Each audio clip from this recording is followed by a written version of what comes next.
اسی طرح سے جمعہ کی نماز پڑھنا اور جمعہ میں عبادت کرنا یہ گناہوں کی مغفرت کا بھی ذریعہ ہے۔ اللہ کے نبی صلی اللہ علیہ وسلم فرماتے ہیں الجمعۃ الی الجمعۃ، ایک جمعہ سے اگلے جمعہ تک کا معاملہ کیا ہے؟ الجمعۃ الی الجمعۃ کفارۃ ما بینہما ما لم تغش الکبائر، ایک جمعہ اگلے جمعہ تک کے لیے گناہوں کا کفارہ ہو جاتا ہے۔ جمعہ سے جمعہ تک جو بھی گناہ ہوئے کیا ہوتے ہیں؟ جمعہ میں معاف ہو جاتے ہیں۔ ما لم تغش الکبائر، یہاں تک کہ جب تک کہ آدمی کبائر سے مغلوب نہ ہو جائے، کبیرہ گناہ اس کو ڈھانپ نہ لیں۔ تغشا غشا کے معنی ہوتے ہیں ڈھانپنا، یعنی ایک آدمی کو کبیرہ گناہ اگر ڈھانپ لیتے ہیں تو وعدہ نہیں، کبیرہ گناہوں سے بچتا رہتا ہے تو ایک جمعہ سے دوسرے جمعہ تک جو بھی خطائیں اس سے ہوئی ہیں اللہ سب اس کو معاف کر دیتا ہے۔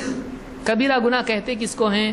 کبیرہ کے معنی ہیں بڑا گناہ، زنا اور جھوٹی تہمت، شرک، جادو، اور اسی طرح سے یتیم کا مال کھانا اور کسی پر جھوٹی تہمت لگانا، غیبت کرنا، بہتان باندھنا وغیرہ سارے جو ہیں یہ کبائر میں سے آتے ہیں۔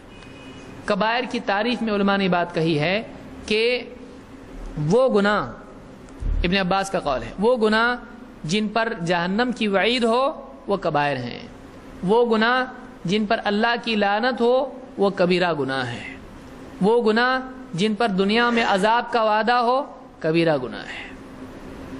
تو جن کو سختی سے ڈانٹا گیا ہے یہ سب کیا ہیں؟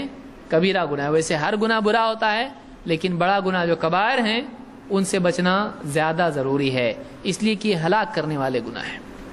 تو ابن ماجہ نے اس کو روایت کیا ہے اور صحیح الجامع الصغیر میں شیخ الالبانی نے اس کو صحیح کہا ہے۔ اس سے معلوم ہوتا ہے کہ اگر آدمی کبیرہ گناہوں سے بچتا رہے تو جو اس سے کم تر درجے کے گناہ ہیں اللہ تعالیٰ ان کو معاف کر دیتا ہے، اللہ ان کو معاف کر دیتا ہے۔